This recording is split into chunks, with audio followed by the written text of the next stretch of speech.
साथियों नमस्कार। आज हम बात कर रहे हैं गठबंधन। जी, गठबंधन की सरकार जो बनाना राजनीतिक दलों की जिम्मेदारी है। देश में गठबंधन सरकार बनाना ना तो मजबूरी है और न मतलब।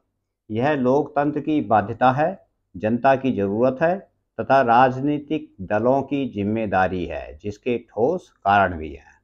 चुनाव एक विशेष व कठिन प्रक्रिया है जो बार बार, वह भी आम चुनाव, थोड़े समय के लिए कराने संभव नहीं है, क्योंकि इस पर भारी जनधन व जनशक्ति खर्च होती है। ऐसा कहना हमारे संविधान निर्माताओं का भी था, विशेषकर डॉक्टर अंबेडकर जी का संविधान सभा में।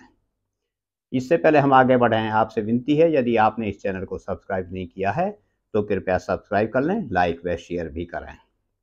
हंग हाउस की स्थिति में गठबंधन सरकार बनाने की आवश्यकता जनता के हित में होती ही है, चाहे वह गठबंधन चुनाव से पहले का है या चुनाव के बाद का। चुनाव के बाद बने गठबंधन की सरकार में शामिल दलों को अन्य दलों व जनता की आलोचना का शिकार होना स्वाभाविक है, क्योंकि गठबंधन में शामिल कुछ दल विपरीत विचारधारा के आधार पर चुनाव जीत कर आते हैं। यह व्यवस्था संसदीय प्रणाली की आवश्यकता भी है और इसे संवैधानिक वैधता प्राप्त है, जैसे कि अनुच्छेद 100 व 189 के अंतर्गत सदन में बहुमत से निर्णय लिए जाते हैं। इसके साथ ही गठबंधन सरकार बनाने बारे राज्यपालों की समिति की रिपोर्ट, सरकारिया कमीशन व पुंछी कमीशन की गाइडलाइंस तथा माननीय सुप्रीम कोर्ट के निर्णय भी शामिल हैं।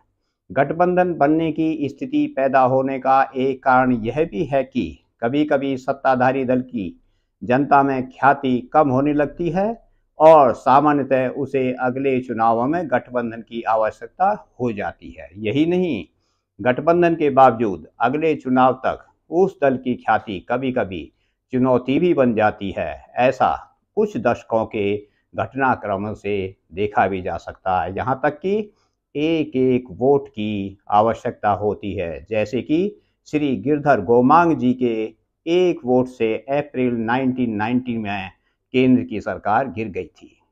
इसलिए गठबंधन की सरकारें केंद्र में एनडीए व यूपीए के घटक दलों के रूप में तथा प्रांतों में राष्ट्रीय व क्षेत्रीय दल समय समय पर बनती रहती हैं।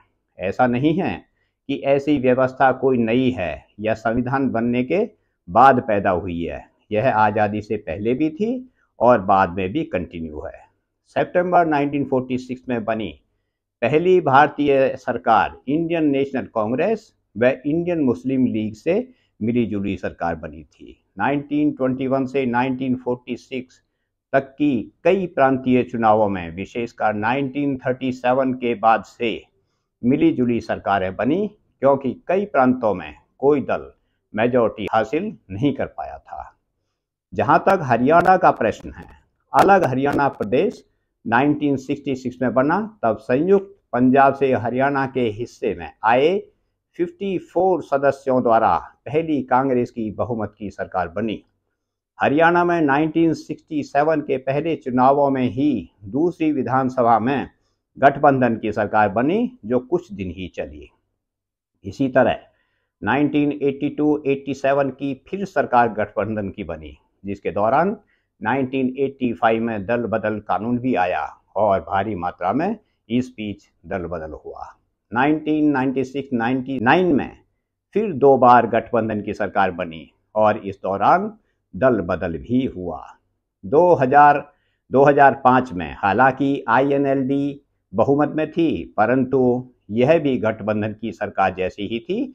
हालांकि सहयोगी दल बीजेपी के 6 सदस्यों ने जुलाई 2004 में सदस्यता से इस्तीफा दे दिया था। 2009, 2014 तथा वर्तमान 2019 से अब तक सरकार बड़े दलों की 40 सीटों के नेतृत्व में, जिनकी बाद में सदस्य संख्या बदल गई थी, गठबंधन की सरकारें रहीं।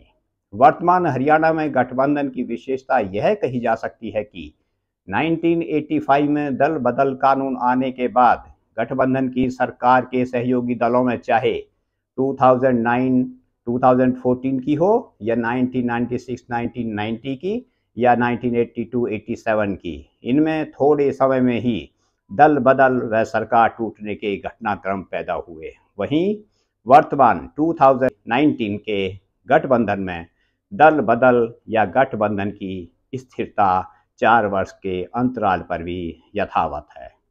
गठबंधन कोई बुराई या मतलब इसलिए भी नहीं कहा जा सकता कि प्रथम तो इसकी जरूरत के कारण ऊपर बताए गए हैं, दूसरे father of the Lok Sabha Shri Bhavlankar ji का कहना था कि लोकतंत्र सही मायने में उन्नति की तरफ अग्रसर तभी रह सकता है जब कम से कम विशेषकर 2 दल ही हों जो सत्ता व विपक्ष के रूप में आपस में संतुलन बनाए रखें, तथा तीसरा यह कि जहां आज प्रचार प्रसार का युग है और मतदाता स्थिति को जानने व समझने में स्वतंत्र रूप से सक्षम हैं, वहीं क्षेत्रीय दल किसी न किसी रूप में जनता में अपना प्रभाव बनाए रखते हैं।